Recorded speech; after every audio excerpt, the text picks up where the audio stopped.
Hello and welcome back.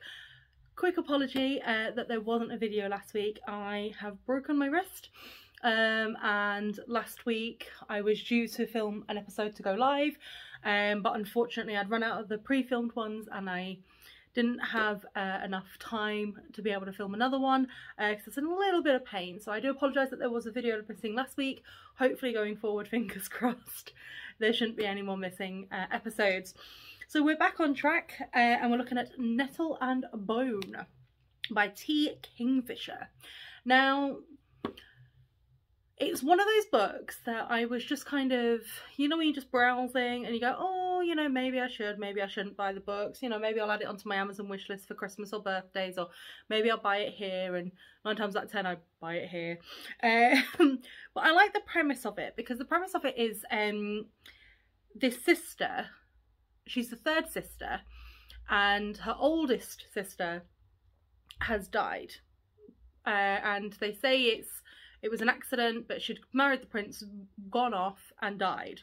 Second sister has married the prince, gone off, and is having a bit of issues with the prince, shall we say.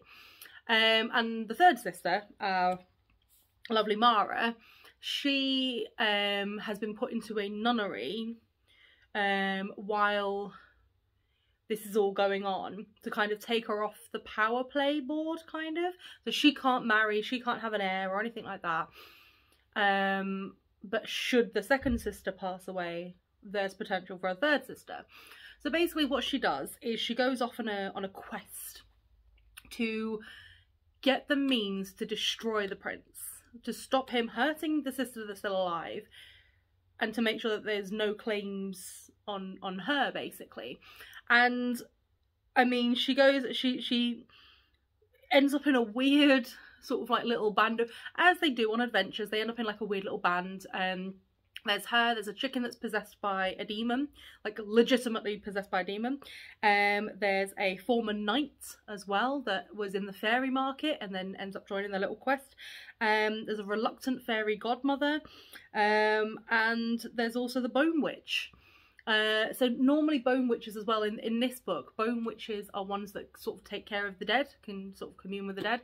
And it's such a fun little adventure because it starts in such a bizarre, it starts with her in this like horrible forest where everybody's turned to cannibalism because they have to or something like that, and then it just goes on from there. And it's really nice story, sort of like with the friendship that she builds along the way, and the fact that she sees herself as sort of like the odd one out, and then she realizes that actually she's got all these people around her that care for her because she's bringing them all together. Again, as normal, I'm not going to tell you what the conclusion to the story is. You need to find that out yourself. But I really enjoyed the book. It was a very bizarrely strange story, and at times I genuinely was a bit like, huh, okay, fine, whatever floats your boat. But honestly, I really enjoyed it, and I think you guys would too as well. It gets a 4 out of 5 from me. It has to be a particularly spectacular book to get a 5 out of 5 from me. So 4 out of 5 is high praise, and I would definitely recommend that you give it a read because it's just a very strange one, and it's a lovely little adventure story that starts with a nun and ends with a curse on generations of princes and princesses, and it's just got everything that you need from like an adventure and fantasy story. And honestly, I would say, you know, please give it a read and let me know what you think. But as usual, this is my own opinion. If you agree or disagree with anything that I say, please do leave it below in the comments. I'll be happy to hear. Again, sorry for not being on last week, but going forward, at least now I've got my nice blue one in place, so I should be able to just continue filming. But thank you very much for your continued support, and remember to always keep it contento.